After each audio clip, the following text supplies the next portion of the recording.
各位觀眾，大家好，繼續翻嚟天神頻道，我係天神。今日咧就想同大家一齊嚟拆解一下，如果你想做一個旅遊系嘅 YouTuber， 你將會面對一啲乜嘢嘅成本啦，有啲乜嘢營運嘅困難啦，同埋有啲乜嘢潛在嘅收入。因為我覺得咧，成為一個旅遊系嘅 YouTuber 啦，甚至乎可能係一位 KOL 咧，應該都係好多人嘅一個理想嚟嘅。點解咧？因為可以環遊世界，周圍去。然之後咧拍下片就可以賺到一份收入，咁但係現實中又係咪咁爽呢？咁我相信咧一個咧廣為人知喺香港嘅例子就係 Brian 在日本住啦，係嘛？最尾咁佢都係敗走咗日本，咁就要翻嚟香港又在日本住，咁啊變咗咧自修室，咁啊都幾慘嘅。咁到底喂點解會咁難呢？係咪係人衝咗過去外國拍啲片翻嚟就有人睇呢？有人睇又係咪代表你可以生存到？咁其實好多細節咧都係要諗清楚。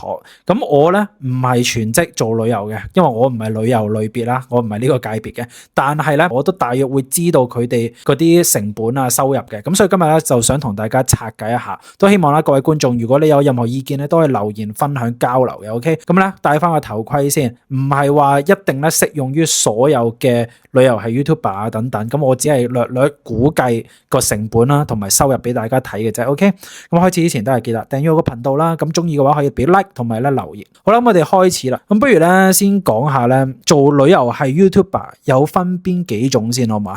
因為咧你要搞清楚你係想做邊一個類別，你先知道你係點樣去經營嘅。首先我會分兩個類別，第一個類別咧就係你係做一個日更型嘅，即係你係量產型嘅旅遊系 YouTuber。另一種咧就係講你係做 quality 嘅，你啲片係好有質量嘅，但係你冇辦法咧係成日去更新。兩者咧我同大家講咧，你好難咧係做到一個平衡嘅，真係你做旅遊系 YouTuber 係好難嘅。點解咧？我講緊你剪一條片，你要剪得靚，講緊可能你要落啲 effect 啊，你要去好多唔同嘅地方，你先可以令到你嗰條片好豐富啊，你要自費啊，或者可能要體驗好多活動等等，呢條片咧先好睇嘅。因為我自己都實驗過嘅，你條片如果咧你個畫面即係講緊呢啲旅遊系啊，出去吃喝玩樂嘅片，你嗰個畫面係靜止，成日係同一個 shot 咧，其實啲人係冇咁大意欲咧去睇晒嘅。你係要不斷去轉 shot。咁我上網睇過有一啲人分享，咁有啲理論就講緊你可能每10到15秒你就要轉一個畫面。咁呢個要求咧，對於譬如我哋要砌一條長片啦，你做 YouTube 一定要夠長先揾到錢嘅，即係我 let's say 10至20分鐘啦，10分鐘都太短，20分鐘好未？都唔算短啦，都係一個節目仔噶啦，已經係叫做。咁你係要塞好多個唔同嘅內容，你先可以塞到好豐富、好好睇嘅。咁更何況你要剪咧？咁如果你話哇，我想量產呢啲咁有質素嘅片，一日你可唔可以剪到、拍到同埋度到咧？我覺得冇可能。咁所以係唔同類別嘅。不如兩邊都俾啲例子啦。咁啊，第一個量產型我諗到嘅其實係大 J 啦。大 J 依家喺日本居住啦，咁佢依家已經係半退休嘅狀態，上咗神台啦嘛。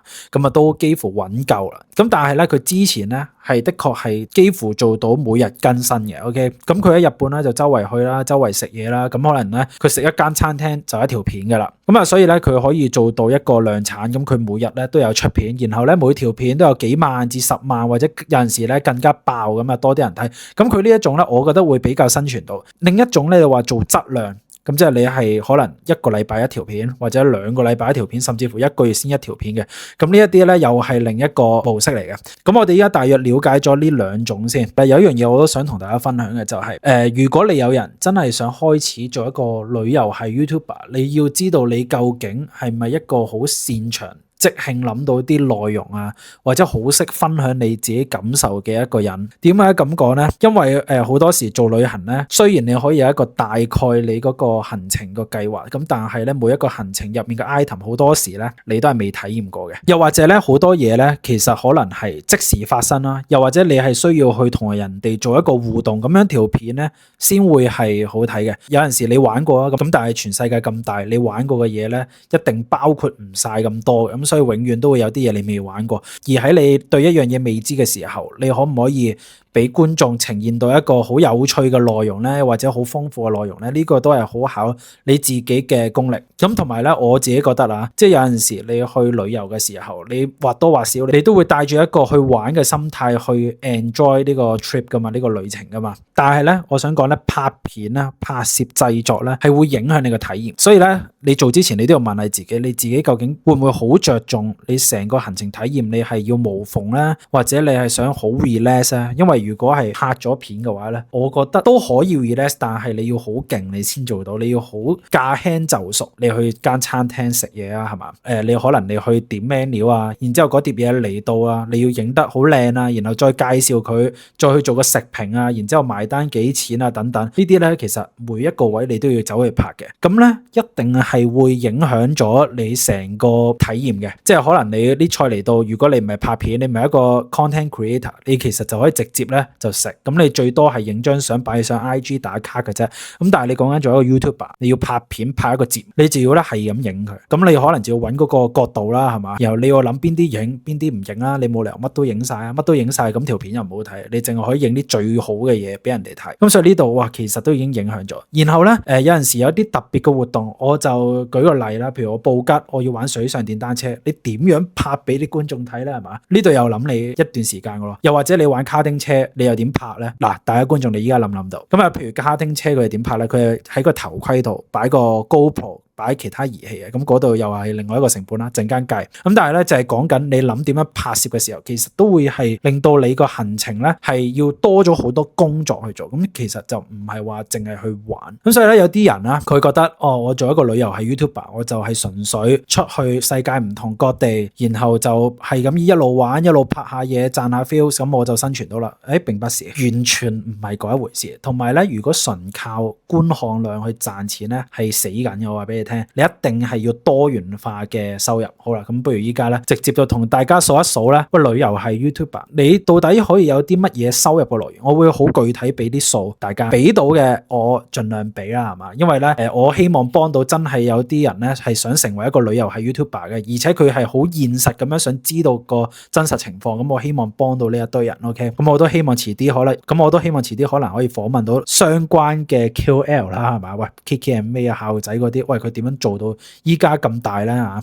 咁啊，同大家講咗呢個收入來源先。咁首先啦，咁啊，你最穩陣嘅收入來源，其實我覺得可能真係講緊你嘅觀看次數。嗰啲廣告費啊，即係我成日都講，你睇開我啲片呢個系列，你就會知道咧 YouTube 嗰個觀看次數賺嗰個錢係好死嘅，嗰個咧係比較 fix 嘅。而你話喂靠廣告啊，靠嗰啲贊助咧，嗰啲其實未必會成日有嘅。咁咧每1萬個人睇咧，咁就大約就400蚊港紙。嗱呢個數咧。唔係話一定係嘅，只係一個範圍嚟嘅啫。咁你問我，如果要俾個 range 就係200到500度啦。如果係1萬人睇嘅話，咁但係1萬人睇咧，你都要睇埋個觀看時長嘅，即係總共睇咗幾多個鐘咧啲觀眾，咁嗰個咧都好關乎你嘅收入嘅。咁所以我成日同人講啦，你拍片咧，依家嘅 YouTube 唔係要你拍8分鐘添啊，依家要你拍20分鐘以上。你見我呢片全部20分鐘以上嘅。咁我假設啦，啲人睇到你條片啦，平均觀看時長可以去到7到10分鐘，然後你條片有1萬人睇啦，應該都有400-500蚊嘅。咁呢個好具體啦，咁但係咧，喂，旅遊片、飲食片，我同大家講，你要做到平均啲人可以睇到咧7至10分鐘係好難，我覺得係難過其他類別。即係你問我同時事類啦，一啲講網絡花生啦，你話同打機咧，旅遊係特別難令人睇得晒。點解咧？首先第一，旅遊咧，你本身個人要好有魅力，你要留得住啲觀眾。因為其實你話拍同一個地方，我當拍日本京都好咩？咁多個人拍，點解個觀眾要睇你先？咁好啦，你唔出樣影，咁其實好多片大把都有得睇啦，係嘛？我睇外國都得啦，係嘛？咁如果你話哇，你要做介紹嘅，咁其實你要出樣咧先多人睇嘅。我同大家講，我做過實驗。我以前唔出樣，同埋我而家出樣，出樣明顯咧係會留到觀眾耐啲。我覺得未必話會令到點擊率高咗，或者個觀看次數多咗，但係咧係可以留長呢啲觀眾睇我啲片嘅。即係如果你話係呢類型旅遊係嘅話，咁但係又唔係話全程影住自己個樣啦，唔好咁自戀，就係一半一半啦。我覺得就最好嘅，即係講下感受嘅時候影自己個樣啊，影嘢食嘅就影啲嘢食啊咁樣。你拍得越長，即係譬如你條片20-30分鐘，咁都有機會係容易咗，就容易啲觀眾睇到7分鐘。如果你條片本身得8至10分鐘咧，咁好多時可能2-3分鐘，其實個比例都係20-30% 咁樣，已經係差唔多啦。所以我建議大家要做咧做長啲嘅，你起碼做20分鐘以上。但係咧，如果你發現你啲片咧啲人睇唔晒，就係你啲內容有問題。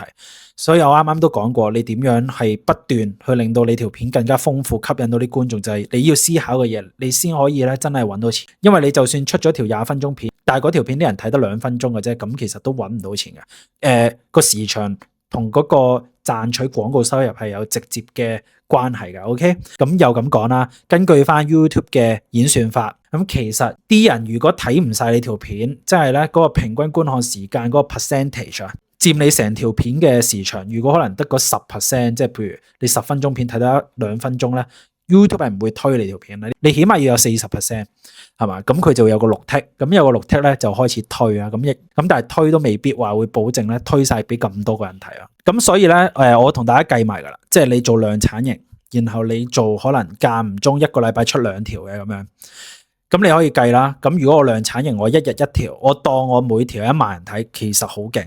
你如果每一條旅遊片有1萬人睇，然後嗰啲人都係睇到40% 嘅觀看時長，我覺得已經喺香港好 top 噶啦，做得到。香港係因為人少，我先講呢1萬係多嘅。我自己平均見啲 YouTuber， 你有幾千其實都算係幾唔錯噶啦。咁啊，如果你係每日出一條片30日啦，日日出啦，你唔可以偷懶啦。咁如果每條1萬人睇咧，大概嗰個數字就會係12000蚊。OK， 12000蚊，差唔多啦。咁大家聽完係咪打個突啊？係啊，你如果係計個數，你就會知道其實咧未必計得掂啊。我覺得旅遊 YouTuber 呢條數好難計得掂，除咗上咗神台，佢去嘅大部分旅行都有機會有贊助啦，有啲旅發局俾錢佢哋做廣告宣傳啦，然後有好多唔同嘅 hotel 嘅返佣啦、affiliate 啦，咁嗰啲先會揾到錢。但係你問我一個中小型旅遊係 YouTuber 好難賺到錢，好難圍得翻嗰條數。認真講呢一個，咁如果你係講緊，譬如你係1週2片，一個星期出2次，又係1萬人睇，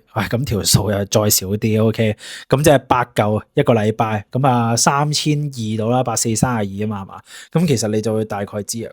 咁你話喂有冇咁慘啊？咁可唔可以大啲啊條數？5萬好未？嗱5萬咧大概應該有2600到啊，2500、2600呢啲 range 啊 ，OK， 咁係幾好噶。咁如果你每日你條片有5萬個人睇啦，咁其實你乘翻開咧，一個月可能你有6-7萬蚊嘅。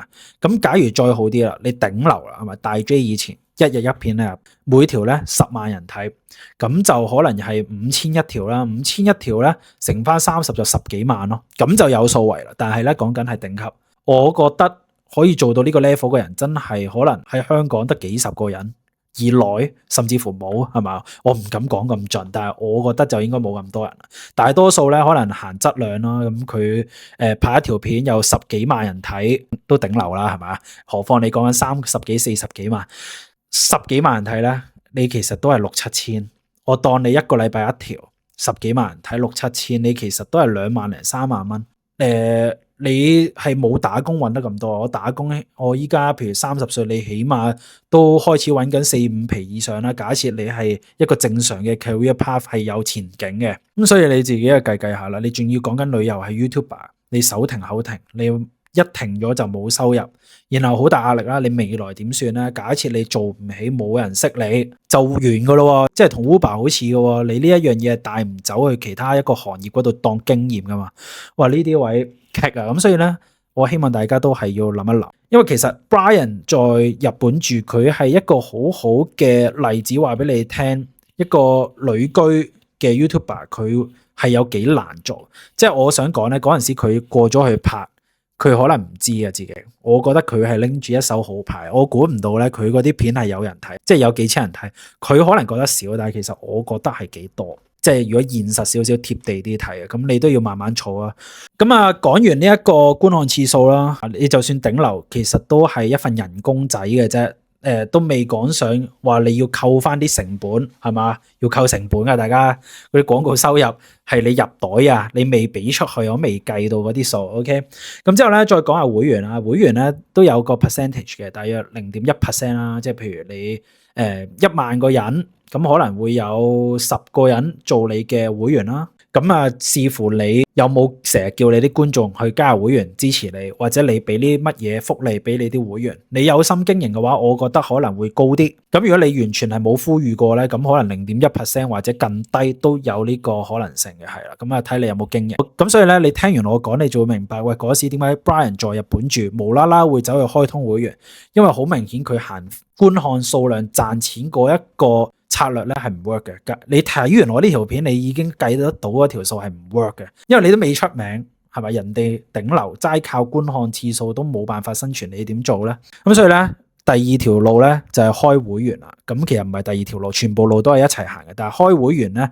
都係一個比較快嘅。咁可能我覺得通常20蚊、50蚊咁樣係咪？然後你有100個。咁其實都係幾千蚊，都幫唔到你幾多。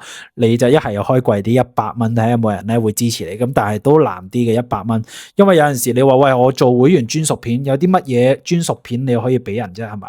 你啲好嘢你都一早拎晒出嚟公開擺出嚟，等人哋去睇，去賺流量同埋賺嗰個訂閱數啦。咁你唔會走去收埋啦。咁你話唯一可能就係啲觀眾中意你，你有啲 Q&A 有啲 live 係加入會員你先可以咧去享用嘅，咁可能佢就會去加入咯。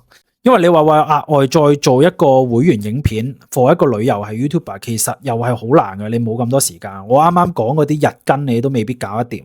好啊，咁啊之後咧講完呢個會員，我覺得幾千啦吓，咁即係假如你係一個中小型，我講嘅中小型可能係1到5萬咁樣，係啊。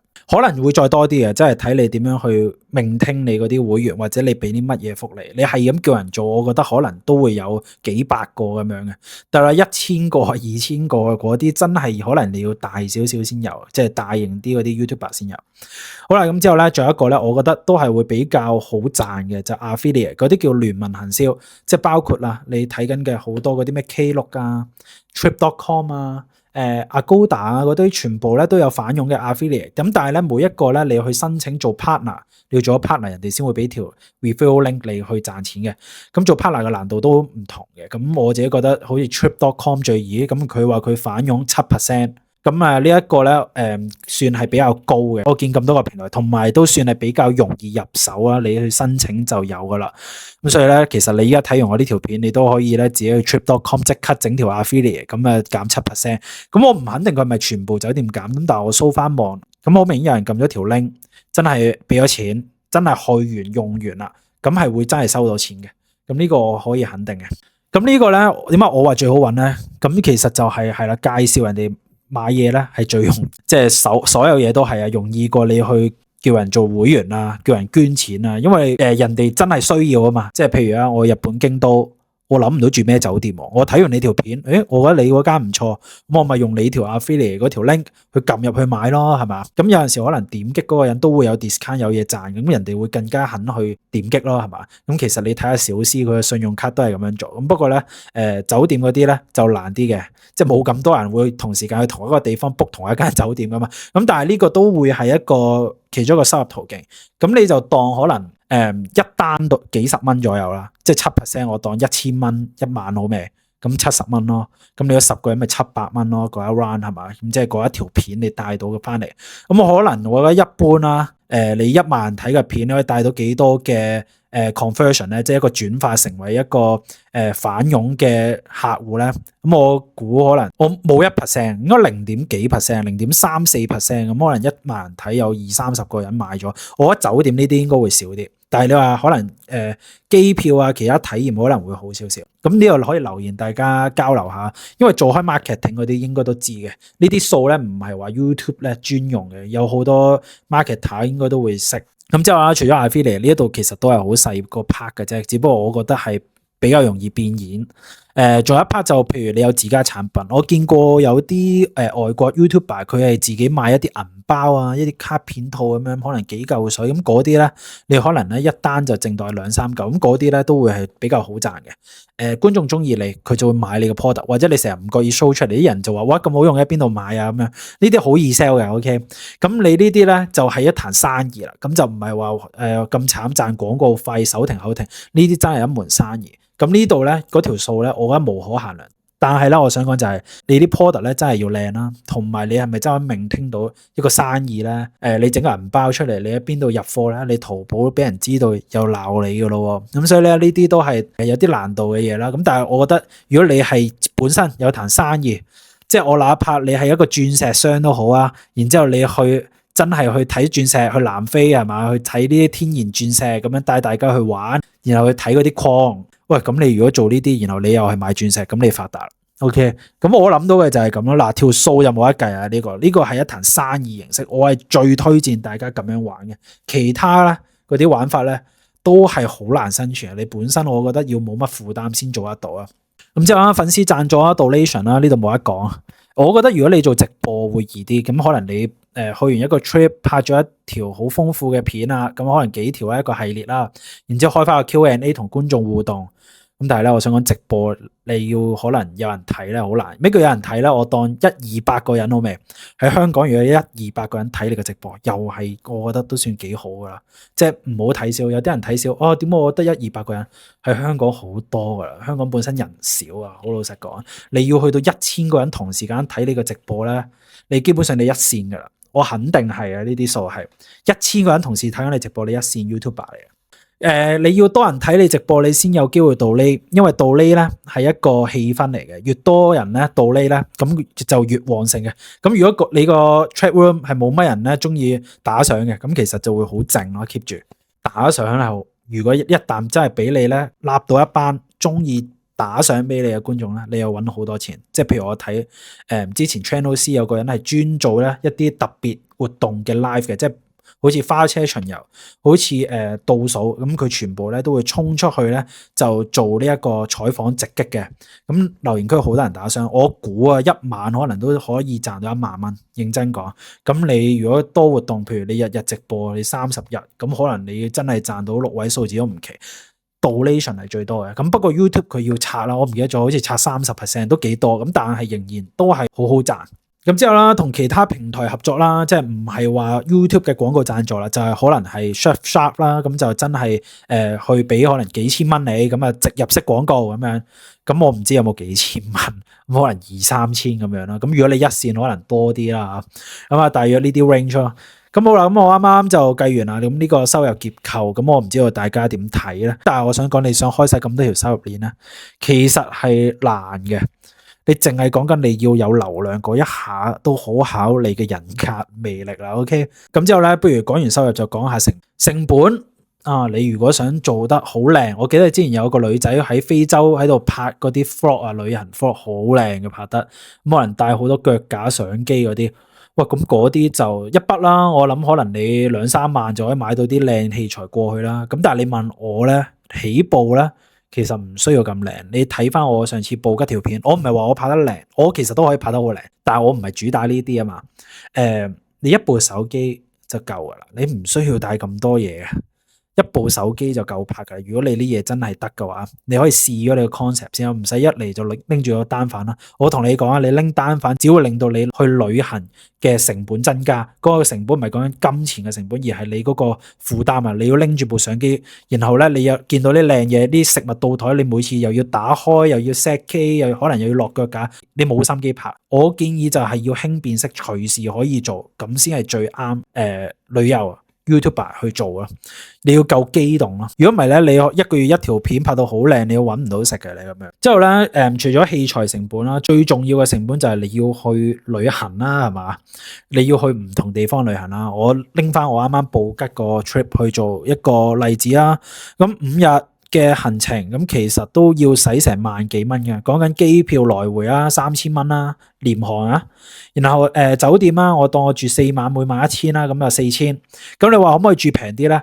唔係唔得，咁但係平啲，一嚟你住得唔好啦，第二就係啲觀眾見到你住咁平，佢會唔會想睇咧？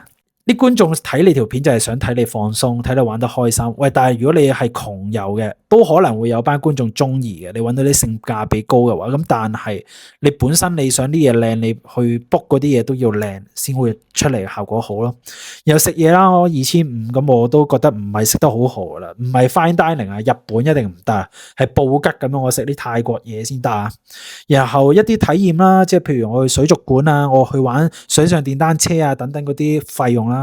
咁嗰啲都要3-5千噶啦，如果5日嘅話，然之後交通咁啊2000，交通係貴嘅，你係搭的士噶嘛，因為你其實拍嘢你好難搭地鐵啊巴士嘅，因為咧你啲時間好重要，你一日你出去玩可能得12個鐘，咁如果你嘥好多時間喺出面，你可能嘥3-4個鐘喺度搭車咧，咁其實會係影響你嘅工作噶，因為你旅行你除咗玩之餘，你係一份工嚟噶嘛，你如果唔夠時間拍嘢，你嗰日冇嘢拍，可能影響咗你出片，咁可能你又冇收入，咁你又 GG 啊，呢個有好大鑊嘅情況，所以做旅遊係 YouTuber 係好大壓力噶，我同大家講。咁有啲人咧就會話喂，可唔可以外判俾人剪啊？哇！俾人剪咧貴啊，好貴啊！我自己都想幫人剪啊，搞到我有出面問過價嘅，即係如果你自己有一堆 footage 拍好咗啦，你掉俾人咧，如果人哋要幫你剪，其實佢唔係淨係幫你剪嘅，你掉一堆 raw 嘅 footage 俾人哋，人哋要諗點剪點砌嘅，然之後砌完仲要加 effect 去出字幕等等咧，其實真係可以用幾日時間去全力去做。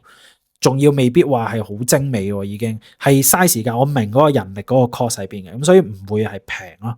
咁我當你譬如20分鐘啦，你掉俾人剪，可能人哋收你6-7千蚊嘅一條片。認真講，我 call 個價，即係譬如最出名阿 Ray Ho 最近係咪俾人走數？咁佢係收呢啲 range 咯。我見佢係應該係幾千到萬幾咁樣剪一條片。咁我都想開一間公司，我又嚟啦。有觀眾有興趣同我夾份咧，留言話俾我聽 ，OK？ 或者你剪接師，我哋一齊開，太好玩啦！我就咁睇。嗱呢度咧，你想外判俾人拍，你預咗你冇錢賺啦。我其實諗唔明喎，哇！要做到幾大先有外判俾人啊？譬如阿大 J 啊、小波子啊嗰啲，咪可以外判俾人咯。喂，你問我啊，我都未有咁嘅能力外判俾人剪啊。OK，咁除非你要壓榨到佢個成本好平。我有個 friend 佢喺台灣嘅，佢個台灣剪接師好平，咁佢可以做得到咯。咁但係你一日一條，你得1萬人睇嘅平均，咁唔得，應該請唔起啊。你要起碼要有譬如5到10萬人睇，你先請得起一個剪接師。你最好咧，真係包月請咗佢2萬蚊、3萬蚊，請佢成個月幫你剪。好啦，咁就都未講得晒，話條片都好長啦。咁不如我最尾都同大家講下，喂，由零去養成一個旅遊係 YouTuber 有幾難咧？我唔係想打擊大家，我要俾大家知道現實。如果咪又有啲人咧裸辭衝咗去旅居，以為好容易嘅，咁我其實要俾翻啲現實大家睇。因為如果你覺得好易啊，其實係吃喝玩樂影低咧，你係侮辱緊其他旅遊係 YouTuber，因為其實係好辛苦，要 respect 啊大家。就算你唔中意都支持下人哋，因為始終人哋真係自己出錢去咗，然之後咧再拍翻出嚟。咁啊冇咁快有人 sponsor， 我諗你去到4-5萬訂閱嗰陣時先開始有人 sponsor。咁但係你話香港4-5萬訂閱嘅頻道都唔係話咁多嘅，就係各位由零做起咧，最辛苦應該係一開頭嗰段時間，嗰個 YouTube 未必會推你啲嘢嘅，因為你冇人識你啊嘛，你係 nobody 嗰陣時間係最難嘅。咁去到幾時易啲咧？去到10000訂閱啦，咁嗰陣時就會比較容易啦，即係開始有人睇下你啲嘢，可能你會有1-2千人睇啊，每條片平均，咁啊，我覺得都算係起到個幾好嘅步。咁但係咧，前提你要冇咩家庭壓力，其實唔係話一定要好有錢先做到嘅。你周圍旅居有啲地方好平，咁但係你屋企唔使你養家，你冇欠債，唔使供樓，咁你先可以咧去旅居，又不斷好輕鬆咁拍片。咁如果咪有家庭壓力，咁本身都好難做到咯。咁所以其實你要有一個先天嘅條件，你要冇咩負擔，你先可以去追呢一個夢想。呢個我好真實嘅意見。你見我嗰日我都拍咗，咁其實我已經係拍咗第2日噶啦。第1日咧，我仲可以做到，喂，即日拍即日剪，度完。咁但係喂，另一日其實已經好攰啊。我9點出去，然後夜晚6點翻嚟，其實我已經好攰啊個人，因為你出去旅行玩，尤其是可能有啲地方熱啲，有啲地方凍啲，你成個人好奔波勞碌，好攰，即係唔係講緊話真係體力勞動啦，係嘛？你出去接收咗咁多新事物啊，做咗咁多唔同嘅嘢咧，係會係好攰啊。咁所以你仲要剪片喎，又仲要出，仲要整 thumbnail 啊，係嘛？呢樣嘢係好難維持落去，我自己覺得。仲要前提你一開始做係未有咁多錢，係呢個我自己真實體驗咯。咁不過我都想講就係佢有佢好玩之處嘅。假如真係俾你成功做到，你嘅人生係會好精彩，好精彩。同埋我亦都唔會夠膽講話，喂，下一個紅嘅 YouTuber 唔係你，可能真係你。咁啊，大家努力試下。我俾大家嘅建議就係，你如果想條片好睇咧，我知道條 formula 啦，開始就係你要拍大量嘅內容。你一日可能你要去好多唔同地方，你要將最精彩嘅嘢剪出嚟。唔精彩嘅嘢咧，如果你一開始唔紅，冇人識你咧，唔好剪入去。冇人識你咧，佢係唔會睇你嗰啲好悶嘅 shot 嘅，即係你影嗰啲好靚嘅黃昏景啊，佢唔會睇嘅。你要留住人咧，你唯有就係一開始不斷咧，令到你畫面變動，好豐富，吸引留住觀眾嘅眼睛，呢個先係咧真正嘅要訣。OK。好啊，今日講住呢度先，費事整咁長，咁可以咧之後再有 version 2咁樣，可以再講深入啲嘅。今日咧好表面啊，其實可以再講好多好深入嘅嘢。多謝大家收睇啦，有啲咩問題留言話翻俾我聽，我哋下次可能再拍多條片。好啊，咁啊今日先嚟到呢度啊，多謝大家收睇，拜。